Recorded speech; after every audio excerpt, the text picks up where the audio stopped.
Всем привет! С вами Олеся, добро пожаловать на мой канал. В сегодняшнем видео я хочу поговорить о том, как оценить ваши шансы в программу канадской иммиграции Express Entry Federal Skilled Workers.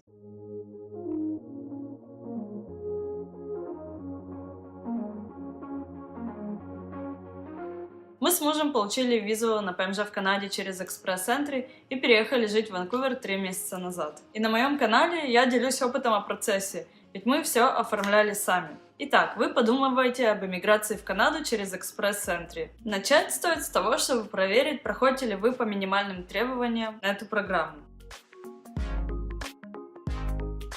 Минимальные требования более-менее выглядят так. Первое. У вас должен быть минимум 1 год работы на востребованной специальности. Второе требование. Ваша оценка по английскому должна быть минимум 7 по канадской шкале CLB. Это значит, что у вас должен быть как минимум такой средненький английский. И третье требование, то что у вас должна быть определенная сумма денег. На семью из 2 человек это примерно 15 тысяч канадских долларов. Чтобы проверить точные минимальные требования, зайдите на сайт канадской иммиграции. Я оставлю ссылку внизу на страницу с минимальными требованиями. Там вы сможете вникнуть в разные нюансы. Например, если вы работаете не на полную ставку, то вам может понадобиться больше года опыта, чтобы отвечать минимальным требованиям этой программы. Также там вы видите, что вам нужно минимум 67 баллов из 100, чтобы стать кандидатом в этой программе. Обратите внимание, что эти баллы по шкале от 0 до 100 всего лишь определяют, можете ли вы участвовать в этой программе. После того, как вы уже заполните анкету, она получит баллы от 0 до 1200, и это уже будет определять ваши шансы быть выбранным в этой программе.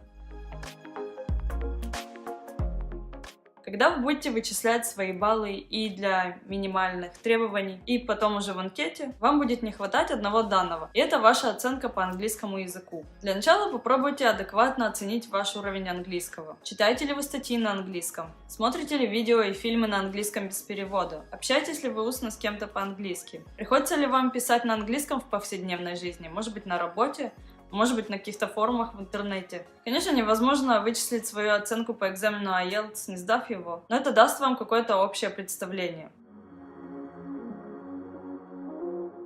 Если вам кажется, что у вас более-менее средний нормальный уровень английского, попробуйте вычислить ваши баллы, как будто вы получили минимальную оценку по английскому по всем категориям. И посмотрите, набираете ли вы минимальное количество баллов. Если да, вам стоит перейти к следующему этапу. Кстати, обратите внимание, что оценки IELTS и канадская шкала оценок по английскому CLB это не одно и то же. И когда вы будете вычислять баллы, их придется конвертировать из одного в другой.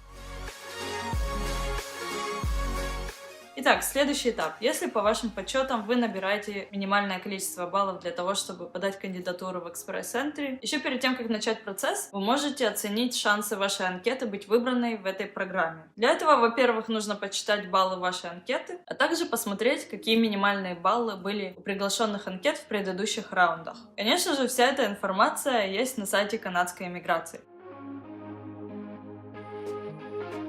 Внизу я оставлю ссылку на Comprehensive Ranking System. Там, грубо говоря, таблица, в которой вы можете посмотреть по всем параметрам, сколько баллов вы получите. Тут я не буду приводить всю эту таблицу, тем более, что критерии меняются время от времени, но в основном баллы начисляются за возраст, уровень английского, образование, опыт работы, а также есть разные бонусы. Например, если вам предложили работу в Канаде в соответствии с критериями программы, или если у вас есть родственники в Канаде, или, может быть, у вас есть приглашение от провинции. И за это можно получить дополнительные баллы.